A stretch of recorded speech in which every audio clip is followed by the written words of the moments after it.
J'attire votre attention sur cette vidéo. Priez de regarder du début à la fin. C'est par rapport au barrage Swapiti et les riverains. C'est vraiment triste et les autorités doivent faire quelque chose. Monsieur Tidjane, la puissance, que Dieu augmente votre puissance. Ok, au fait, nous sommes des impactés de Swapiti. Nous souffrons énormément. Swapiti nous a abandonnés. Swapiti nous a trahis. L'engagement que la direction de Swapiti a pris, la direction n'a pas honoré ses engagements. La direction n'a pas honoré, n'a pas respecté le cahier de charge. Donc aujourd'hui, nous les impactés, nous les riverains de Swapiti, nous souffrons. Ça fait maintenant, nous avons perdu 15 personnes par des accidents de pirogues. Nos zones sont totalement enclavées. Si je prends un exemple aujourd'hui dans mon district de Kireba, qui est dans la sous-préfecture de Bangouya, qui est totalement enclavé, notre école primaire a fermé ses portes. Ça fait 2 ans de cela maintenant, 2 ans, par manque d'accès. Par manque d'accès, les parents n'osent pas laisser leurs enfants pour aller à l'école parce qu'ils passent dans des pirogues. Et il y a des endroits où il n'y en a pas de pirogues. Maintenant, nous lançons un appel solennel à son Excellence le colonel Mamadi Doumbouya de nous venir en aide, de désenclaver les zones, les 4 sous-préfectures concernées. Il y a beaucoup de problèmes sur le terrain. Aujourd'hui, nous voulons rencontrer le président de la République. Nous voulons une confrontation entre nous, impactés, et la direction de Swapiti, le SOSES. Nous voulons une confrontation parce qu'on ne ment pas sur eux. Nous avons des preuves palpables. Et aujourd'hui, la terre est en train de trembler là-bas. Et cela a causé beaucoup de dégâts. Aujourd'hui, nos parents, les impactés, en train de fuir. Donc, franchement, ça, le tremblement, l'épicentre se trouve dans le district de Warkhalang, le secteur qu'on appelle Lambafula. Les villageois en train de fuir. Oh, ça risque beaucoup. Nous risquons des catastrophes là-bas. Donc, nous lançons un appel solennel. Vraiment, ça risque de dégénérer là-bas. Maintenant, nous voulons que l'autorité faire face à ces différents problèmes qui se trouvent sur le terrain. Nous avons sacrifié nos vies, nous avons sacrifié nos histoires pour que la Guinée gagne du courant. Mais on constate que le projet Swapiti nous a sacrifiés. Et je vous remercie. Nous voulons être rétablis dans notre droit. Nam ko nu wadi kamodon do? Koko lendo ne dimbade do ko. Nam. Ko nundi bonnani on derga? Bonni cuuriyane den fof. Bonni cuuɗi fuɗa nder ton. Ok. Nam wano ndu suudu ɗo ko suudu moɗon ni? Suudu am ɗon ni. Nam. Jamba ko ɗo mi woni. Ɗo ne?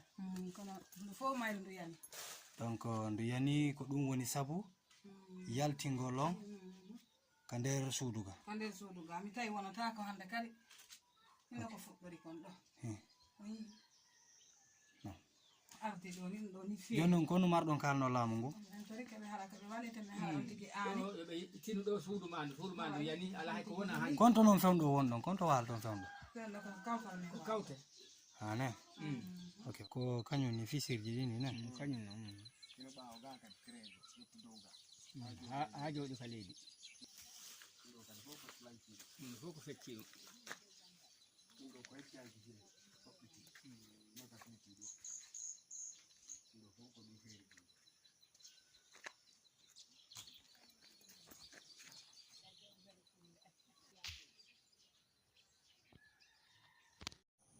Regardez la petite distance là que vous voyez.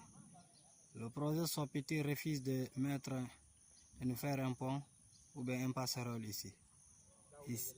Wallahi. Et puis ici, ça n'atteint même pas les 50 mètres de longueur.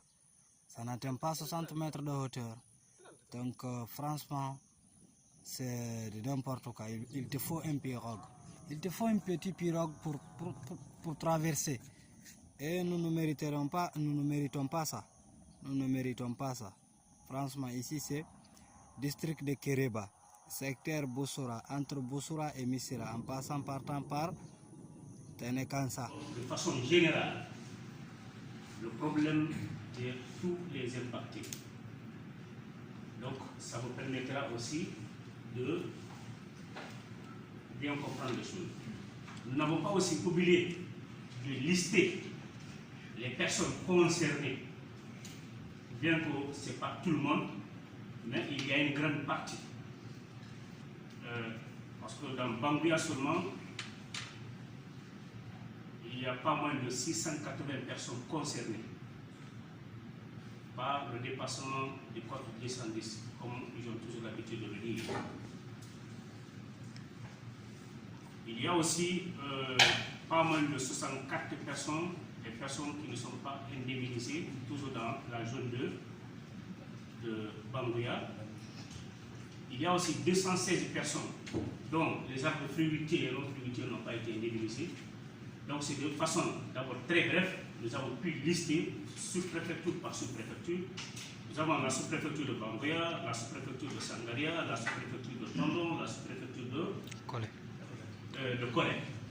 Donc nous avons pu lister tout ça là ici, sans oublier quelques documents administratifs de l'Union que nous avons envoyés ici, qui fait foi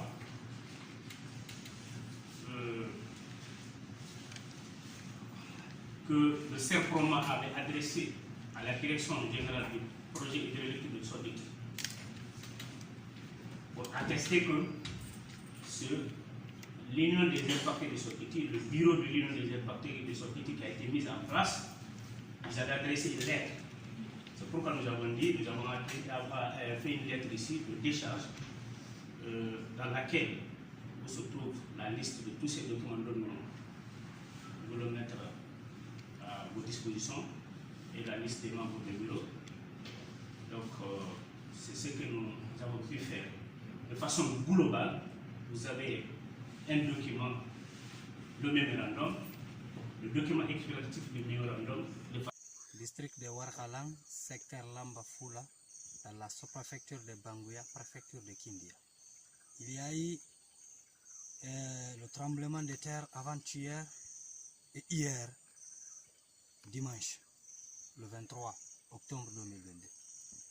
Donc vous avez vu cette plaque qui a été mise par le ministère de la Mine et de la Géologie en disant que les personnes ne doivent résider là. On doit au minimum relocaliser des villageois au rayon de 10 km. Nos parents sont à 100 mètres de ces plaques. Ils sont en danger. Il y a eu des fissures de maisons. Il y a eu des dégâts matériels qui sont vraiment énormes. Aujourd'hui, nos parents certains ont même fui dans leur village, qui est Lambafula, parti, comment dirais-je, Hakounde Chandi, et ils sont partis ailleurs. Certains à Kindia, certains à Téléméré, certains dans d'autres villages. Aujourd'hui, nous lançons un appel solennel à l'endroit du président de la République, président de la transition, son excellence colonel Mamadi Doumbouya, de nous venir en aide. Il est venu pour sauver la Guinée. Nous sommes des victimes. Nous sommes des héros. Nous sommes des héros. On ne doit pas payer des frais. Nous méritons mieux que cela. Nous méritons d'être relocalisés ailleurs. Nous méritons d'être recensés et nous sauver pour ne pas que ça soit trop tard. Nous lançons un appel solennel à l'endroit du directeur général adjoint de la SOSES, parce que c'est Sopiti qui a causé tout cela. Avant Sopiti, la terre ne tremblait pas dans la sous-préfecture de Banguya. L'arrivée de Sopiti, la terre tremble incessamment, tout le temps. Donc, surtout, voici l'épicentre. Nous sommes dans l'épicentre. Et si nous avons accepté de sacrifier nos vies, et si nous avons accepté de sacrifier notre histoire pour que la Guinée aille le courant, pour que l'Afrique en bénéficie, aujourd'hui, voici les lignes électriques qui sont parties jusqu'en Guinée-Bissau, de la Sierra Leone. jusqu'à Mali Bamako, jusqu'au Sénégal. Et nous, les populations, les impactés,